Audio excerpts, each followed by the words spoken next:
I'm psyched, and I've got Blue Eye and Oddbot with me.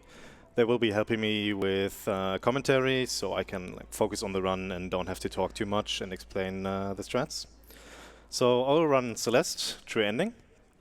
The objective of that category is just to complete Chapter 9, which is the DLC that came out last year from a fresh file. So we have to complete Chapter 1 through 8 from a fresh file to unlock that chapter and then complete it. Yeah, and the timer starts once I press begin. And I'm just gonna throw it over to my commentators and yeah. So timer starts in 3, 2, 1, go. Alright, so just in case you have never heard of Celeste, it's a 2D platformer, 2D indie platformer, as you just see. The main mechanics are kind of explained in this prologue section, so you can see, obviously you can jump as for any platformer. You can also grab onto walls and climb up them. In particular, you will see him do these climb jumps to climb up faster, which take up stamina, which eventually will deplete, but you know, he's doing fine so far. He's doing quick little jumps here just to save a couple frames per jump. And now in that cutscene that he just skipped, normally it would explain the main mechanic of this game, which is the dash. You can dash in 8 directions, and every time you dash, your hair turns from red to blue to indicate that you don't have it anymore, and then it replenishes once you hit the ground. And now, with that being said, this is going to turn explosive really fast. You can see he already is doing a bunch of advanced mechanics, which essentially, to summarize it, a lot of the mechanics in this game come down to, in one way or another, cancelling your dash with some sort of action to, you know, gain some sort of speed or transfer some sort of speed from the dash. So for instance, right here he's doing a hyper dash, which is cancelling a downwards diagonal dash, so down right or down left with a jump, and that gives him a lot of speed. Wait, no, never mind. I thought you were missing the hard bits. We're not getting this hard. Yeah. For instance, right here, he's doing a corner boost, which is interrupting a dash with a climb jump on a corner. There's also upwards, like the same concept upwards, so a wall bounce, which we see right here. So you cancel an upwards dash with a wall jump and bounces off the wall to gain some speed there. There's also sort of similar to a hyper dash, a super dash, which is pretty much the same except not crouching. So instead of down diagonal, you would just do sideways, left or right, and then cancel that with a jump. And that gives him more height but less speed. And yeah, well, that was chapter 1 already. Was a really good city. That was a good city. 101 is really good. And now into chapter 2. One concept I want to talk about real quickly though, which I kind of missed there, but you saw you jumped off like a bunch of these moving blocks. And that sort of concept of, you know, transferring speed from moving objects goes with the entire game. Yep. So whenever there's like some sort of moving block or anything, he can jump off of them, or, you know, do all kinds of actions off of them to transfer some of its speed. And yeah. And similar, I suppose, related to that is also the fact that that speed generally degrades slower when you're in the air than on the ground. So you hear us say stuff like bunny hopping, which essentially just refers to, you know, jumping fast again to be in the air to lose less speed. Yeah, the ground sometimes really can slow you down. Are we in chapter 2? You want to talk about the main mechanic of this, Blue Eye? Sure. In chapter 2 we have these dream blocks where you can just dash through them, and you have to have some air behind them to be able to exit them, otherwise you just splat into a wall. It does replenish your dash, and we are also able to jump out of these dream blocks, getting extra height and speed. It's actually possible to jump twice, which Psych will try to do as much as he can, and just to save those few frames here and there. And we also have this badline chase mechanic where an image of your former self, or if your bad self, if you will chase you on a set delay. Although, you know, he's kind of so fast that it doesn't really matter as much. Also right here you kind of see a Madline sprite sort of like thinning out, and that is, if he's holding down, he can fall faster or fast fall. So in a lot of these vertical sections, you'll see him do that to, again, save time, of course. And if you want a really good showcase of the movement in this game, the upcoming section we call Awake. Yeah, hopefully I don't mess this up. Will look really clean.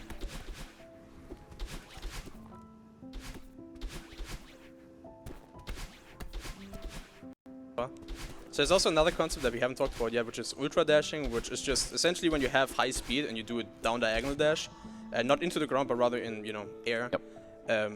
It gives you more speed. So normally on a dash, sort of there's a transition at the end from the dash where it takes away your speed. But with down diagonals, it's not true. So If you're in the air and you down diagonal dash in any direction, you sort of get more speed, and eventually get even more speed when you do a jump afterwards. Eventually.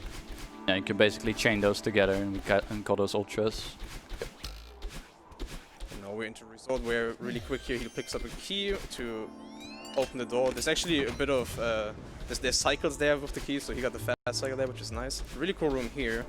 Bunch of hypers and ultras to get through there really quickly. And then, well, as you see, so the main mechanic with this section of this chapter rather is a lot of these cycle-based rooms. So these things that we call dust bunnies generally move on a cycle, up and down, left and right, or circular, or whatever. And well, you just kind of have to avoid them, of course. Yep.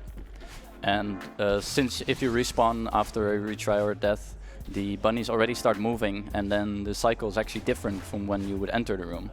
And we commonly refer this to as the death cycle. So especially if you're not comfortable with rooms, you need to learn 2 cycles, which can be annoying at times. Or re-enter the room, which is also really annoying. Yep, because it's like 40 frames for a transition. I think so, yeah, 40. Yeah. Just don't die, so you then don't have to deal with this. Exactly. Now we're into huge match, which is probably one of the more interesting sections of this run in particular, I would say. Yep. There's 3 sections to this huge match checkpoint, I suppose. There's towels, books, and chests, and we can do them in any order. In any percent, we do chests into books into towels, just because the fastest, of course. In true ending, we're actually going to do something else. We're going to do books, chests first, rather, as you see here, into towels, into books. And the reason that is because we're interested in getting the heart to eventually unlock core later.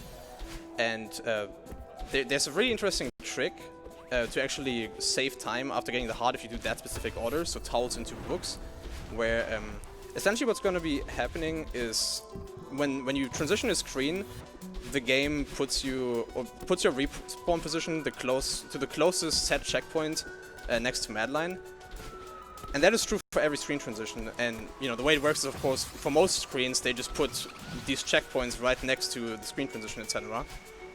However, for certain screen transitions, they sort of missed putting those checkpoints there. In particular, some where you're not really expected to go back or are eventually blocked off to even go back.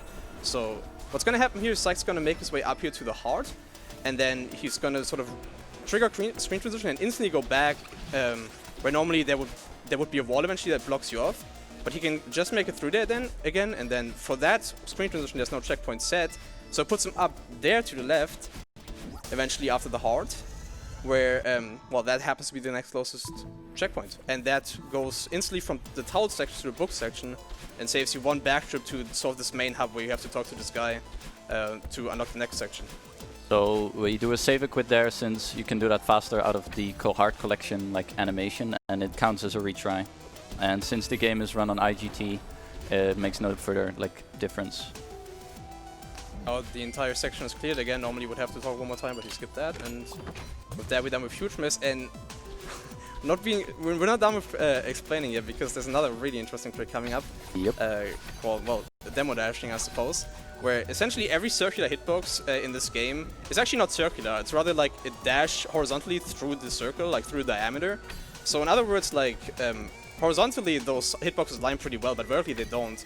And it just so happens that if you overlap 2 of them, there's a small little gap that you can just squeeze through. Just nice. like that. And he can't just squeeze through like that normally. There's, a technique called demo dashing, named after Demo James, who found them, where essentially you can keep your crouching state in a dash by doing specific inputs. And while being crouched, you're only 4 pixels, like your hurtbox is only 4 pixels tall opposed to 8. And again, there's certain gaps like that where they put circular hitboxes above each other, and that gap just happens to be exactly 4 pixels tall. So you can just squeeze through there. Yep. So it's a pixel perfect setup. Thankfully, for that particular case, we do have a really consistent way of achieving the right pixel. Especially the task does that everywhere. Yeah. Without setup, and it's kind of insane. There's also some other applications for demo dashing, actually, like throughout the entire run, which Psych has already been doing a bunch, but it's sort of hard to grasp. Where the way a hyper works is, you just do a dash while also being crouched, and then cancel it with a jump. Yep. And as I just said, a demo dash keeps your crouching state, So you can actually do horizontal hypers out of demo dashes, which is something we'll use throughout the entire run. Kind of hard to notice, but just, you know, another nuance to the movement. Aptly named demo hypers. Yeah. So we collected a heart, and that's because we need to enter core. So that begs the question, which hearts are the most efficient to grab to lose the least amount of time compared to like the any % route. And one of them is in chapter 4 coming up soon. And the other two use an exploit we'll get to when it happens in 5B, I suppose. Well, then there's a neat little trick here called Archie, named after a bird. Shout out to Archie. Got it to Archie? Where okay, cool. So if you get into a bubble while being crouched, it sort of puts you, I think, 2 pixels higher than you normally should be. So he can just like upright dash there and save a bit of time. Normally you're not able to upright there, you would instantly die. So. Where I was talking about the heart here, where this 4A heart is sort of normally bound to this SMB3 stack, where you stand there block, but you can just make it up there without standing on that block and sort of fading into the background again. This is really precise. You need the furthest away pixel to get a wall jump. There you go. Yeah. And again, save and quit in order to save a little bit of time. Okay then. Now we're gonna continue on with Rich, where upcoming is sort of an auto-scroller section, but Psych will attempt to skip it with a technique called a ceiling pop.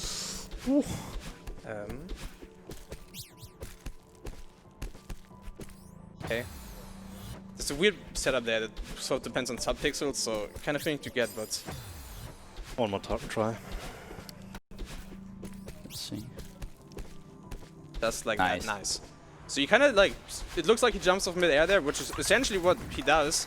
If you do a grab jump at the same frame that you sort of slip off a wall, it allows you just to do that grab jump in mid-air. And again, that's what we call a ceiling prop, to just kind of squeeze under there. Yep.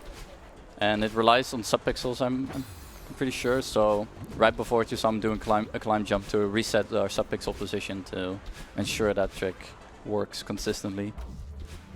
Trick here where you can bunny hop there to get some momentum and just make it up there, skipping like 2 of these moving blocks. Yeah, a lot of Celeste is optimizing every room single by screen and getting those 0.1 second time saves everywhere, which ultimately add up. Yes. No, go ahead. There you go. It's sometimes hard to notice like how many little things we're adding or doing in order to save time everywhere. Apart from not dying. You know, the biggest time save of them all. And now we're into cliff face in Rich, where the wind gets stronger, which we haven't really talked about, but the main mechanic of this chapter is obviously, you know, the wind and these sort of arrow blocks. The wind pushing you in any direction that it's currently, you know, blowing, I suppose. And in cliff face here, the wind is very strong, but it doesn't really seem that way, and the reason that is that, you know, the dash is actually unaffected by the wind, so this is actually a really cool sectional movement. You can just, you know, just place through all of this. Whereas casually, you're taking this very, very slowly because, again, the wind is pushing you back. Cool trick here where he does a reverse hyper out of a bubble and instant ultra, which is also something we haven't really talked about, but this, you know, when we talk about hyper dash and super dash and all that stuff, there's a bunch of prefixes to them too, and one of them is... What? That's a death. Oh my god. One of them is reverse, where, you know, you can do a hyper or start a hyper by dashing left or right and then cancel it by a jump in either, you know, left or right. So reverse would be dashing left and then jumping right. And again, just another layer of movement in this game. And especially the cool part with the reverse is that you can do that into a wall and thus regain your dash while being on a tile that would be normally too small to regain your dash while hypering. Temple, there's sort of, well, a routing nuance that is coming up for the next 2 chapters, and, well, Temple, you know, being the first, where, you know, to each chapter there's an A, B, and C side. The A side is what we have been playing so far. There's a B side that you can unlock by getting a cassette, which is sort of the harder remix of each chapter. And as it turns out, beating a B side actually unlocks the next chapter as the A side would. And so for certain chapters, playing the B side happens to be faster, such as for Temple. So we're actually gonna go over to get the cassette and then eventually play 5B. Before that, though, we have a really neat trick coming up, which just puts all of the Celeste movement together. Depth corner boost. Hopefully. Hopefully. But you still saw the first part where he, you know, again, took the momentum of these dash blocks, which just move as you dash and then get a lot of speed with that.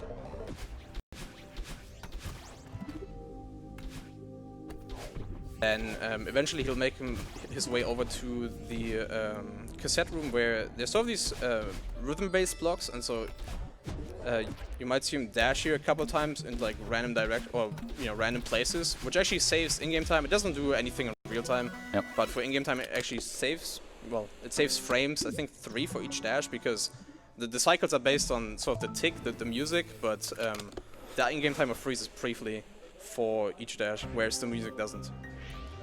And now into 5B, which is, well, again, the harder remix of 5A, so needless to say, you might see quite a sudden spike in difficulty here. Also a literal big spike. reset point coming up.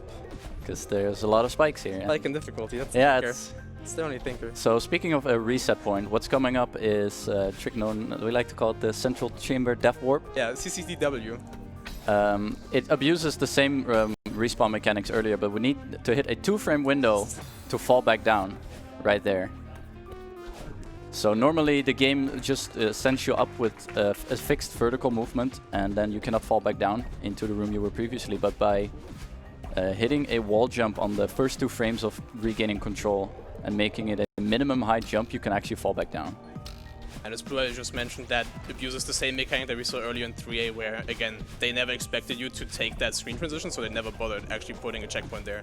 So it just puts you next close, which happens to be all the way over to the right, and the reason that trick is so significant is because normally in that entire section you would have to like go all the way around and collect like 2 keys to unlock a bunch of stuff, but yeah, that skips all of it. That saves around 20 seconds. Yeah. Now we are beyond the mirror, quite literally. I think that's what the checkpoint is called. Yeah, it is. Where these seekers are introduced, which are sort of these enemies that you can bounce off, regain your dash, and you know, they can be quite hard to manipulate. And actually, in this room right here, we'll see that where hopefully you can just squeeze under all these pillars. Yes, perfect. By manipulating that seeker just perfectly with, you know, very specific dashes in very specific locations. And now we're into the Theo section, where, well, Theo is normally an NPC, but we don't really see him except for right here. He's stuck in this crystal, and you can grab him and, you know, throw him. There's something interesting, though, where if you dash into Theo, it sort of skips over the natural, like, you know, state transition when it comes to dashing. But normally, again, at the end of a dash, it would take away your speed. If you dash into Theo and then grab him, it sort of skips over that, and you can keep your speed. So a lot of time you see him do, like, grounded ultras or any sort of, you know, any sort of hyper or anything into Theo and just gain a bunch of speed. And it's actually nice right here. In True Ending that this mechanic is used later in Farewell as well. Yep. Wow, that's actually still really good though. That's a good 5B. I was hoping for the sub 20. And something we haven't talked about so far, but the secondary reason for playing these B-sets is, as you just saw, they actually give a heart. And again, we need 4 hearts to unlock core eventually, so that is another reason. So, as I also alluded to earlier, we're going to do the same thing here in Reflection, where we're going to actually play 6B over 6A. And for both of these things, for 5B and 6B, they actually both save time in any percent, 5B more than 6B. But of course, in True Ending, it saves even more time because we get a free heart, whereas our other options would cost like 20 seconds each in 1A and 2A respectively. And with the abusing mechanics of moving blocks, we'll see hopefully see a great example of that soon. We like to call this Revo's nonsense, since Revolution found it, and it's kind of insane. But we are going to abuse a moving crush block or a Kevin block here to kind of fly through the cassette room. That strat is also extremely hard. I hope I can get it. It's basically impossible to be consistent at it. It's a really precise trick. Oh my god, why did I do that? Okay. Yeah. This might work. No. Ah, okay. So part of the consistency with the trick relies on when the game actually would give you a hyper instead of an ultra. Yeah. And it's height dependent, so you need to get just the right height in order to get to ultra. And it was just like a pixel too low there, I think. Starting 6B, this is one heck of a level. Notoriously difficult. Sight's quite good at it. I think you held the IL record for a time, right? No, I was very close to it, Oh. but I didn't quite get it. Oh, okay. Either Less way. than a second off. So just, well, very tight platform with all the reflection mechanics. We see those feathers right here that have actually full analog control. Of note here is Psych that normally Psych plays on D-pad. So for each of these feathers, he actually moves over his thumb from D-pad to analog and then back as soon as the feather ends, which can be quite tricky. The other mechanic here are of course these bumpers. Nice skip right there. That's very hard. That just bump you in the direction you kind of hit them at. There's also a mechanic with them where if you bump into them from the side and then immediately... Oh my god, what am I doing? Wait a minute. Moving bumpers are quite something. This is so troll. Alright, makes it through. When in doubt, we blame the wiggle. Exactly. Yeah, they actually do wiggle a little bit, these bumpers, and not just visually, actually the hitbox does too. It can be very annoying, because some strats don't work as well, depending on the position of the seeker. Seeker. Bumper, not seeker. And so this falling section is quite difficult if you want to optimize your movement. You see Psych do a bunch of diagonal dashes here. They are pretty precise. Only save a few, like tenths of a second each. But again, it's combining all of these to that, which will eventually save you multiple seconds. So of course fast falling as much as you possibly can, which can also be very risky.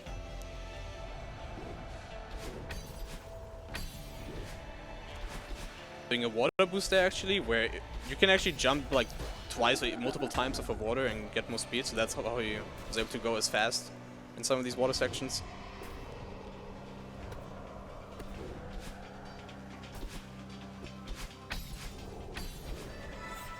I believe it's the upcoming screen on the screen after, I'm actually not quite certain, but we actually have another demo dash. Yeah, okay.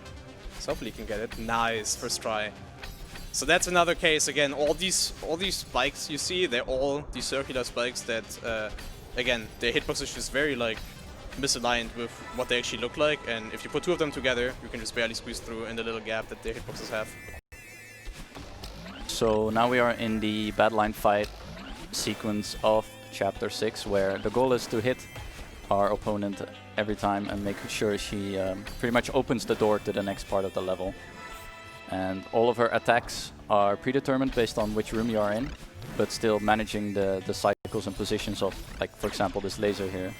Really nice. Also, look at feather skip. Oh, that was so close to like getting an insane skip. Could try again. Nope. Ah, okay. Didn't get it. That is extremely difficult. So you can skip getting the feather down there, but yeah, as you just saw, it's as high as it looks. Part of what makes 6B so punishing to run instead of 6A is all these screens are pretty long and slow. So any death will set you back by 10 seconds instead of the usual like 3 or 4. And that is probably the worst death. Very good example there. Thank you, Psych. And that is and that is analog controls there for you. Again, most players usually run on D-pad, so many people are not very used to actually controlling dashes on analog stick. And when you have to do a dash out of a feather, you kind of have to, so... Yep. Sort of cycle skip here. There is something to be said about D-pad feathers though, which actually came into effect right there, where actually if you hold diagonal on the D-pad opposed to the stick, it gives you like a slight boost at the very start of the feather. And with that he was just barely able to like squeeze under the laser there. Also on the upcoming screen is a very cool strat, just perfectly showcasing, again, keeping momentum of moving blocks, so it's going to do a downright dash there, added with the momentum from the block, and then just ultra right under there. Oh, good. This room you're supposed to get all these coins, but you can just squeeze under this coin block that eventually would move away.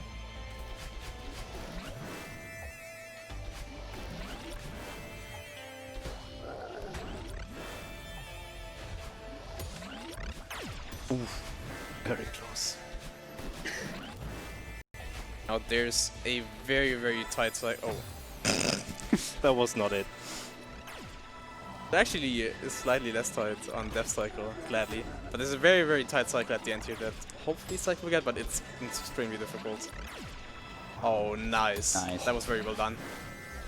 So normally you're supposed to like bump on this bump down there, but you I can like this skip corner it. boost too. Oh, yes.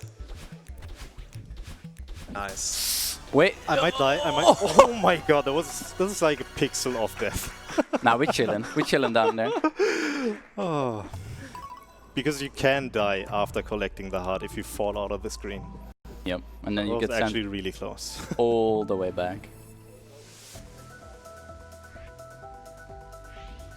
Oh, we're into some mode where first thing you notice is our hair is now pink.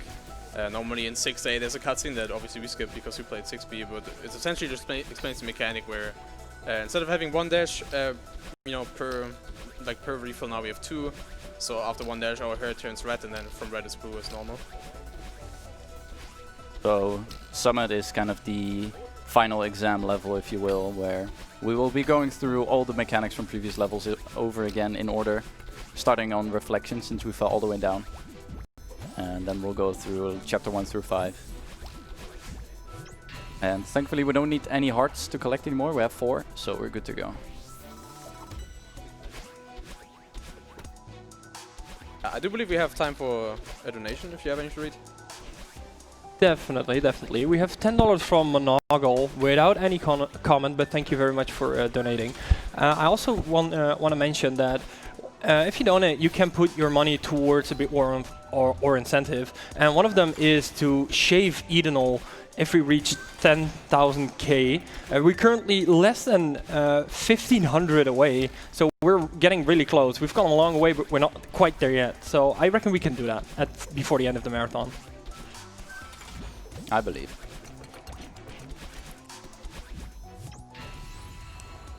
Now we're into 1000 meter, which is the chapter 2 themed checkpoint.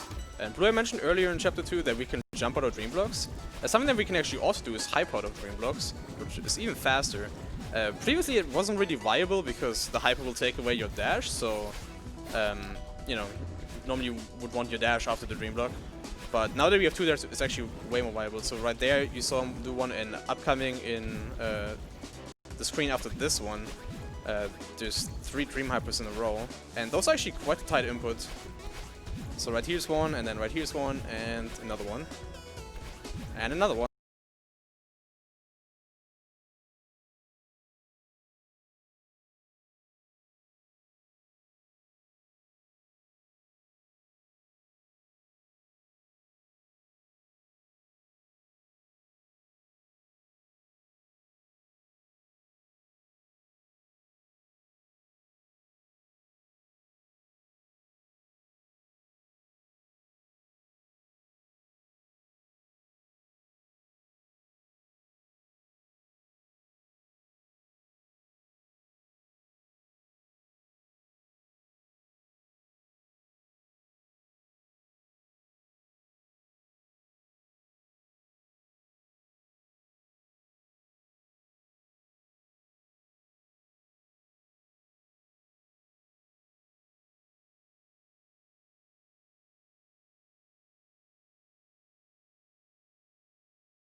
You also see a nice little demo dash right here, so you can fit through.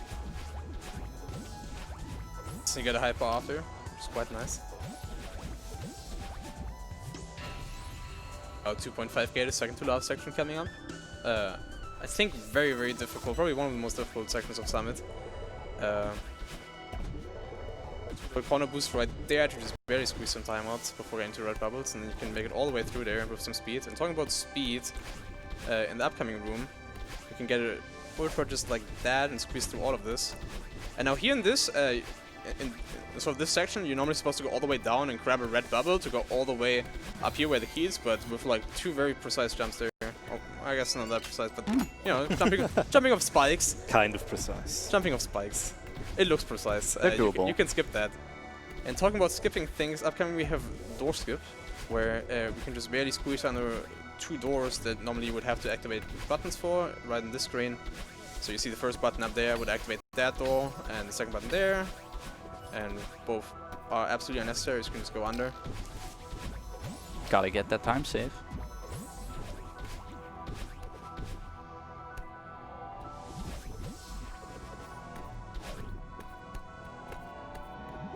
Now we're into 3,000 meters, which is the final section of Summit and not themed after any level. And it introduces downwards and upwards wind, so the wind we've previously seen in Golden Ridge that only went left or right, sort of turned on, turned by 90 degrees, and now we will have first a downward wind section, which, well, drags you down, so your jumps are gain less height, you fall down faster, etc. This is probably one of the most satisfying sections of the speedrun. Yeah, definitely is. It's there's a lot of very precise movement you can do in order to negate the wind as much as possible.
Pretty good. Yeah. Okay, so that would be the end of the any percent run. Now we still need to play core to unlock the DLC. Yeah, so still 2 chapters left. Nice. I saw. Shots of pork jump. So we would say you should say 2 chapters, but like kind of half of the run still remaining. Pretty much, yeah. Yeah. again, core at the very start, you'll see, well, not at the very start, but soon you'll see like this gate with 4 heart icons, and again, we talked about it very many times, but essentially it's guarded off by 4 hearts, and well, we have those 4 hearts, so we got 3 A4, A5B, and 6B, so we can make our way through. And in core, the main mechanic is, well, there's 2 main mechanics. One of them is the fact that now, instead of your dashes replenishing whenever you hit the ground, well, they don't do that anymore, so they only replenish on screen transitions and on collecting these dash crystals. The other mechanic is turning, you know, between fire and ice, and talking about that, normally here, nice, you're supposed to turn that entire section into ice to make it through there, because the ice blocks move slower, but you can just barely squeeze your way through there, as Syke just did. And that skips going all the way to the right, and hitting a switch, which costs like 40 seconds. Now, we are in ice mode, so again, all these entities pretty much have 2 modes. These ice blocks and lava blocks, and then we'll see there's bumpers and these lava things that just kill you instead of bumping you.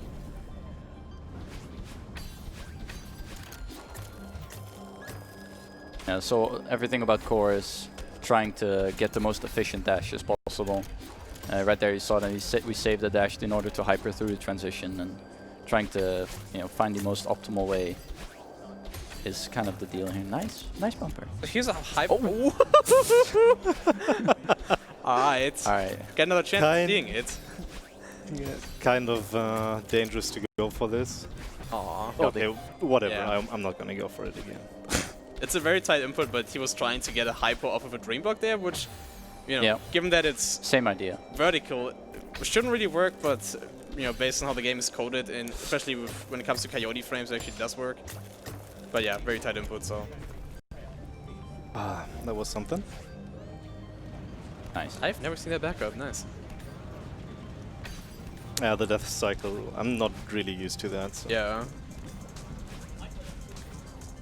So here, very cool, you can actually keep the momentum of these conveyor belts into the next screen transition. Oh, nice. So a lot of times you'll see him do a little skip at the very start, abusing the momentum that he got from the previous screen upwards. Also, here's a very neat strat. It's very cool looking. Oh, nice. Also extremely tight. Yeah, that was close.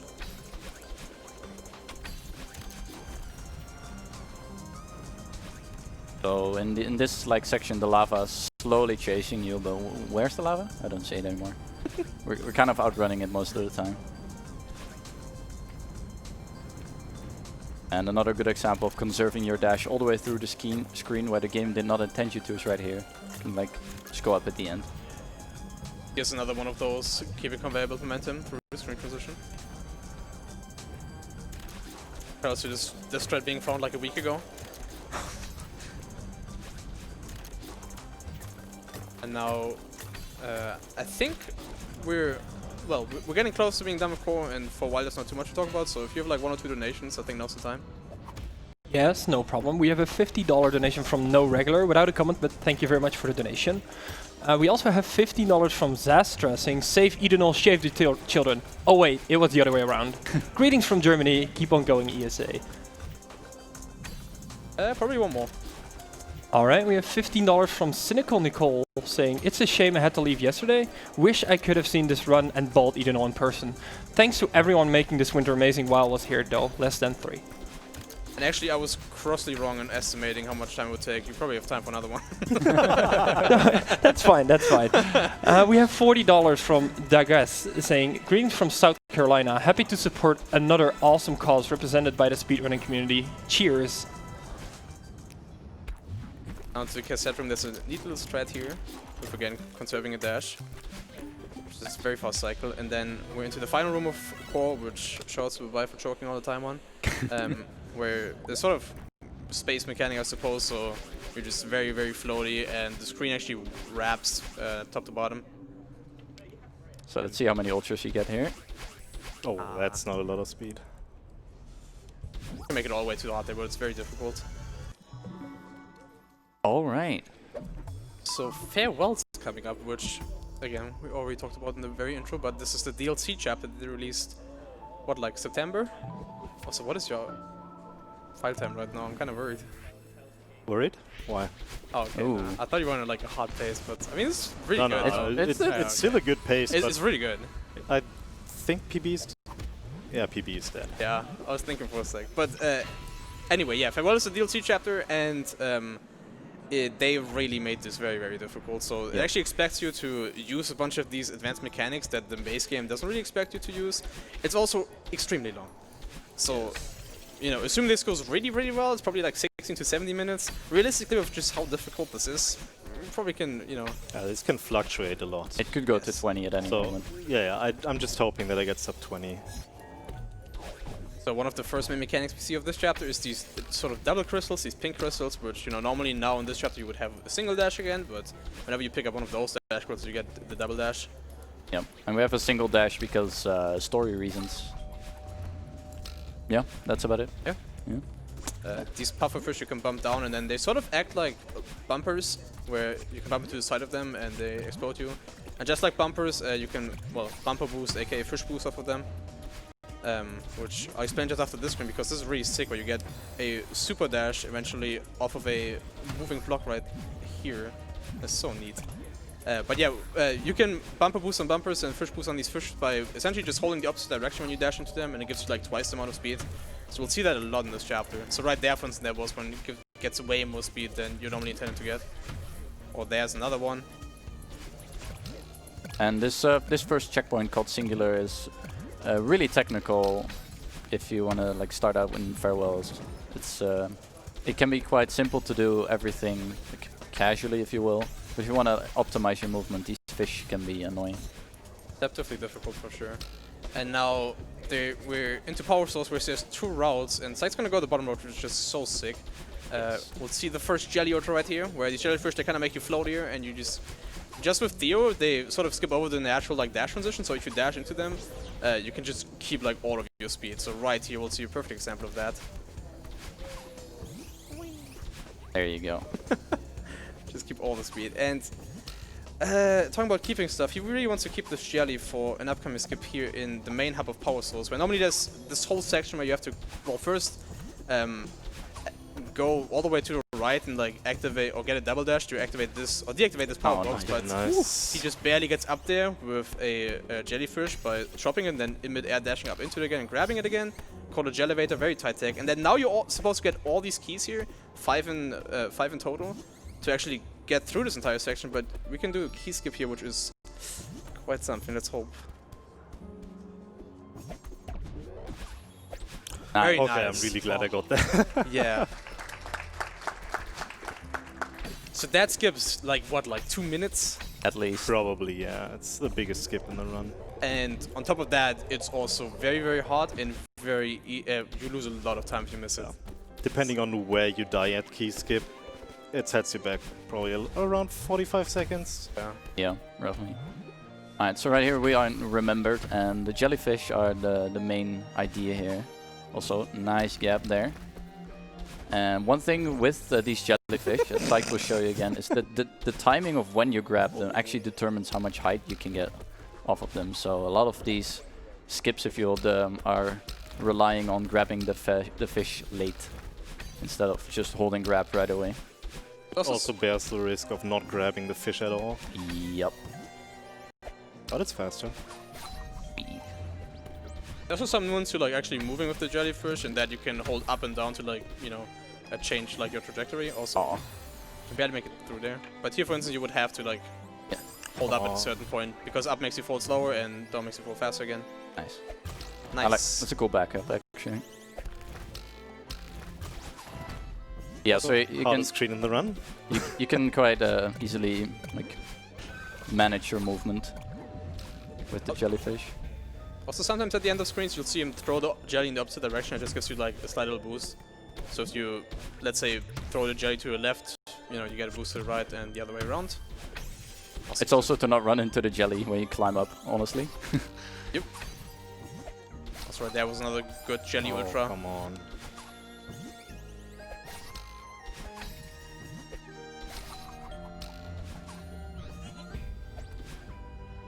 Alright, so are we doing this? We are not doing this. No. I hate this shred and I will never do it. Okay. Demo dash tier 4. There is a possible demo dash here, which actually is a bigger window than your normal 4 pixels. So it's 6 instead, which makes it a 1 frame window still. A 1 frame window, yeah. What we will do is skip this auto-scroller here by just throwing the jellyfish in like a precise position and then having it be pushed by this block that you were normally supposed to take. And now we're into breaking news sections, according to the music. Oh yeah, there's a hard gate here. Yeah. We don't talk about that. So normally the game expects you to have beaten, what is it, 15 levels or collected 15 hearts in order to be sure that you enter 7B and learn about like wall bounces, so you can actually use them, because you're forced to use the tech now. Now in Event Horizon, this is probably one of the hardest sections of this entire level, which is quite something because this entire level is hard.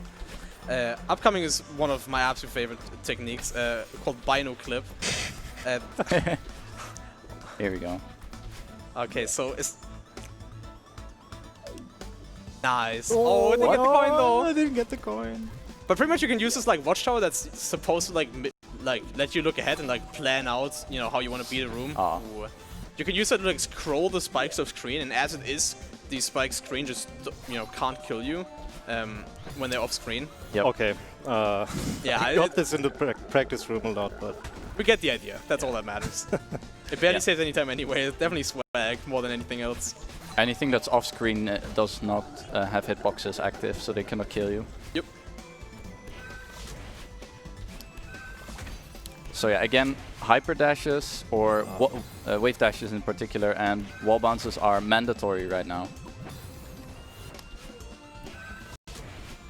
A lot of the stuff that has sort of trivialized some rooms that were previously hard, you know, is now expected of us to do.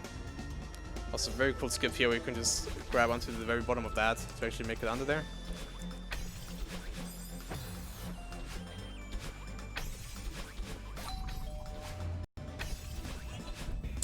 my least favorite 3 rooms coming up. And they have dream blocks.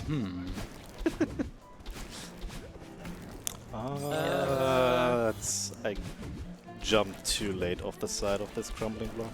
So you want to grab the side of the crumble block here, so you actually have enough time to land on it, jump off it, and then wave dash. If you would not grab onto the side of it, the crumble block would disappear, and that tiny little skip was not possible. Oh, So nice. You need to actually get a double jump out of that nice dream block. fast cycle. Nice, very well done.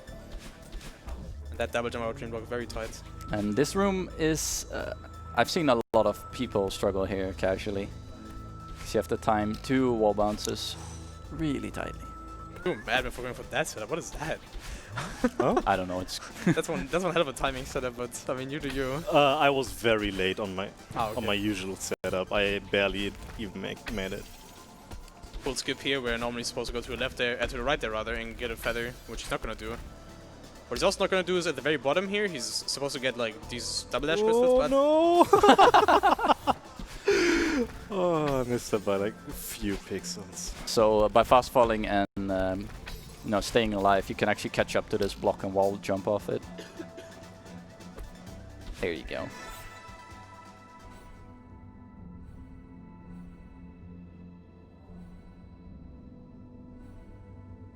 oh my god.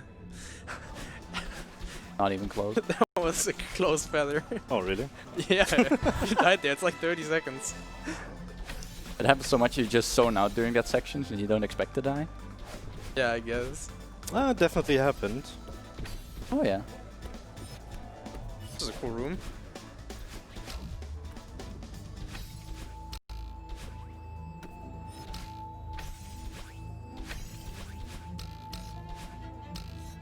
I think the next couple rooms are just type platforming, so we probably There's a few demos coming up. Oh wait, yeah, actually, I you're will right. try to go for this. The next room.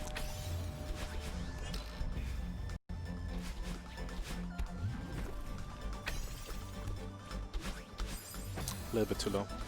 You're supposed to get these key coins here again and let that block move, but you can barely squeeze under there, just like that. Very well done. And then actually in this room there's a secret room that Sec will attempt to get into, but it's already difficult to get into. It's like sort of a, I don't know, homage I guess to the speedrunning scene, because you have to demo dash into there One more to try. get there. Okay, whatever. I'm not gonna bother. Yeah, It's very tight. That's a 2-frame window to even get in there, and every death costs Yeah. Probably like 5 to 6 seconds. And there's another 2 demo dashes you have to do in that shortcut. And overall, if you do it deathless, it's only safe to 2 seconds. So it's a bit risky. Let's try to keep the momentum of that block to just go under, and then he's going to also go under here to skip having to move that block. The absolute Mario Maker room coming up. Worst room in Farewell, worst room in the game, arguably. Just drop a bunch of these guys. Make the player find out where to go, basically. Can I say? Oh no. This section is actually also deceptively difficult, especially the second half of it. Have to get these really tight dashes onto these springboards.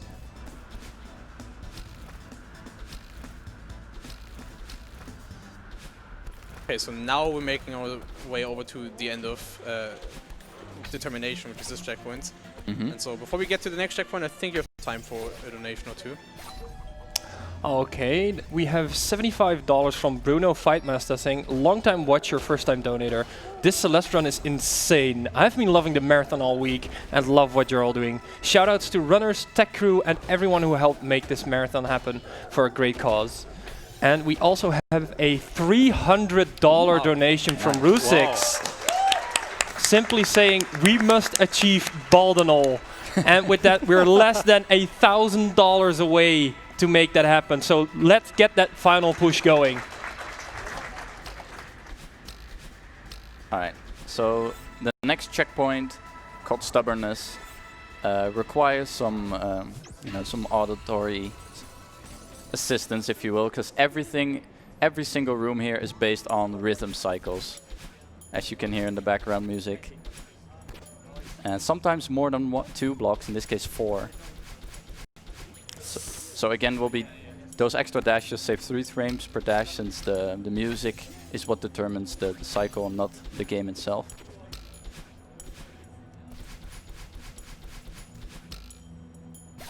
Section is also notoriously difficult and notoriously not beloved. Also here you seem to do a dash just to actually set up for the next room. So there's almost like a global cycle system going on here where depending on how you exit the previous room, the entry cycle of the coming room, might be different. So sometimes Cycles wants to delay, entering rooms here, or want to catch a certain cycle because it will affect the next room coming up. This one is really tight. Talking about tight, the final room, there's a really tight fast thread here where you can go under just like that and skip an entire cycle. And that's already the end of the Stubbornness. That was quite good. Yeah, one mistake. But other than that, really good. And now from what is probably the least liked section to what is probably the most beloved section of this chapter, Reconciliation. This is just... Definitely. This is the best. Oh, it's by far the most fun to play. I mean, this might just be... I don't know about you guys, this might just be my favorite section of the entire game, honestly. Yeah. Honestly? Yes, yeah, definitely.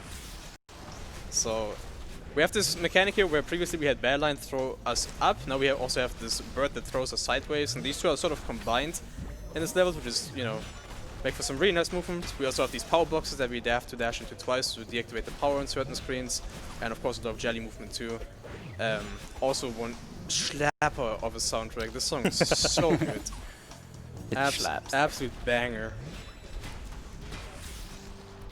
Especially when the bass kicks in.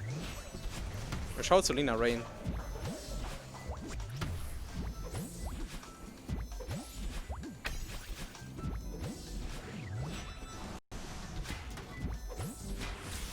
And again, a lot of long rooms. It's especially if you want to eke out those little time saves, this is quite a technical checkpoint as well.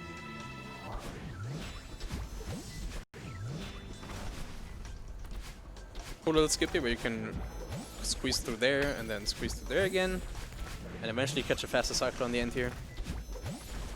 Never seen that walking off setup. That was nice. On a boost here out of the bird momentum, and here's a good example of fish boost again, or seeker boost I suppose, whatever, where that gap could only be cleared if you actually did those perfectly by holding right at the correct times. So here again, application of dream double jumps, and here you can actually skip that final Badline up and just go over there.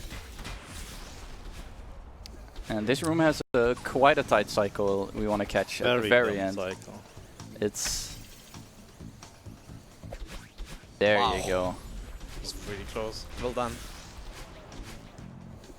Speaking of tight cycles, this one also, because the power blocks at the very end of the room actually wiggle up and down a little bit.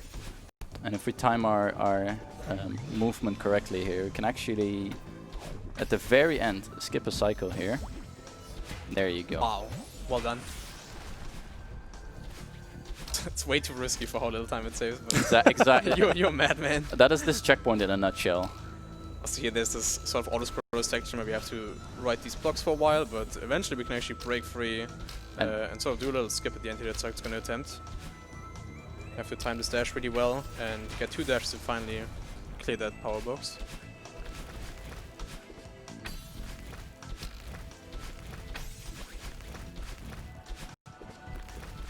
Do we have time for a quick donation? Yeah, probably. Alright, we have $10 from Ultrasaur saying this Celeste run is simply amazing. Psyched is a super skilled player. Blue Eye and Oddball also doing great commentary. Thank you all. And we also have a $100 donation from Frostbite 1981. Wow. Without a comment, but it was put towards the Bold Edenol incentive. We're a little bit over $850 away right now. He was attempting a very hard strat there. Almost got it. I think you have time for one more. Yep. Alright, we also have a $40 donation from Anonymous with no comment, but thank you very much. And I would like to point out, we're $30 away from breaking 45k. So who's gonna snipe it? Right, so now we're into the final room of the checkpoint and the final room of the chapter and End of the run. the final room of the run, yes. And the longest room in the entire game. Yes, so I don't want to jinx it, but a death at the end of this could probably cost around 1.5 minutes, but I believe in Psyched. He can do this. This room got the nickname Old Side because it's just as long as Chapter 2, but it's only one screen and not a single checkpoint. As you see, just a bunch of tight jelly platforming for now. Eventually we'll see this sort of landmine section coming up here in a sec, where there's these fish that we have to dodge.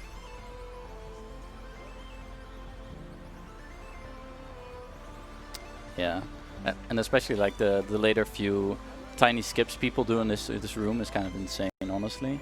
Especially if you actually lose like 90 to 100 seconds if you die at the end.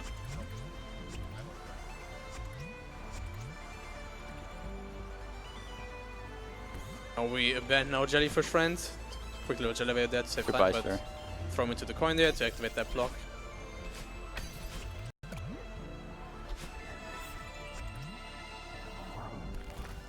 Nice, can keep your dash here to save some time. Really well done.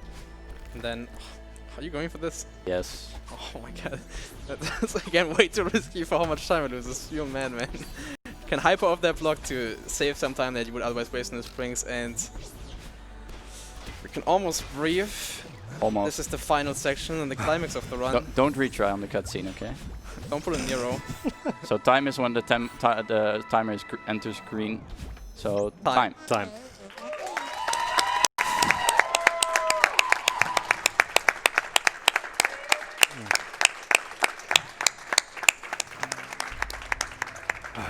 That was really well. I'm really happy how this run turned out. I was hoping for a sub 55 and getting a 52 in-game time. That's really good. Yeah. Thank you guys for having me. Thanks for watching, and thank you to you guys for commentating.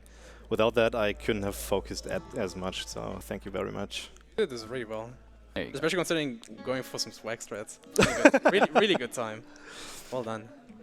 Also coming up is the Pico 8 run. Don't leave. Oh yeah, Oddbot, my commentator, will be going for the Pico 8 run because the incentive got met. It's like a very old version of Celeste. Like it's called Celeste Classic, and yeah, it's also a very good run, very good to watch. So yeah, that's it. Thank you for watching.